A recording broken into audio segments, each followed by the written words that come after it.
Hi, I'm going to talk to you today about the importance of reflection. Just like reflection is important for us to do in our teaching careers, it's also so very important for our students. It encourages them to take charge of their own learning. It helps them to build stronger connections between their learning experience, and it also generates useful feedback for us to better design their learning for them. So, today's agenda is that we're going to look at something called the reflection cycle, and we're going to talk about different ways that you can enhance student reflection.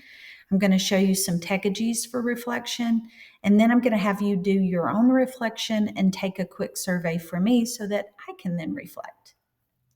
So, what do you think is meant by this quote? The link that I gave you is to a Pear Deck, and in the Pear Deck, you're going to be able to type in your own response, and I'll be able to look at those through something called the Review and Reflect tool that Pear Deck has a wonderful way to reflect. So, what's meant by the quote? A defining condition of being human is that we have to understand the meaning of our experience. What do you think that quote means? So, in the sidebar there where it says it gives you a text box, I would like for you to give me your response to that.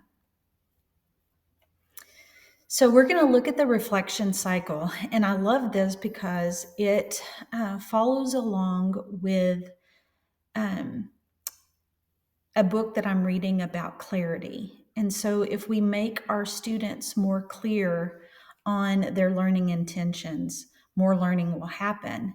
And reflecting, using this reflection cycle, will help to do that because it has students first reflect on what, and then so what, and then now what. So, just like with being clear on their learning intention, they are able to reflect on what it is that what their goal is for the learning, or how they were feeling, or what they're about to do. They can reflect on the what, and then they reflect on the so what. So, what was important about what I just learned, or where is this going to take me next? And then, what knowledge did this help to give me that I'm going to be able to use?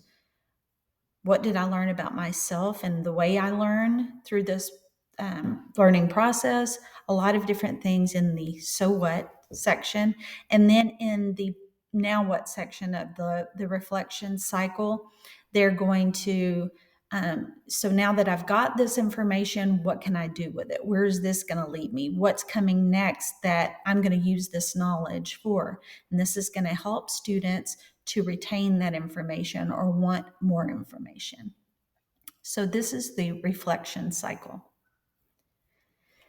How do we scaffold reflection for our students? So, this is the next, you're going to respond in your Pear Deck with that link that I sent you in Google Classroom. You're going to respond on how you reflect or how you scaffold reflection for your students within your classroom. What are some things you can think of that you could link reflection into your lessons?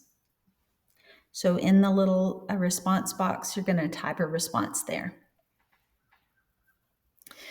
We enhance reflection when we do these things. So, we enhance reflection when we're able to collaborate with other people. That's why it's very important in our PLCs that we have that time to ponder with other people about things that are working in our class or our students. And so, pondering our learning with others, this is going to help our students as well. So, the more time that we have for them to collaborate, it helps them to gain someone else's perspective. And there's a lot that can come from reflecting on what you learned and even on your failures when you have other people to talk to about that. So, letting students collaborate. And then we enhance reflection when we link it to current experience and previous learning. So, some things are impossible to create new learning on top of unless we've reflected on what we already know about the topic.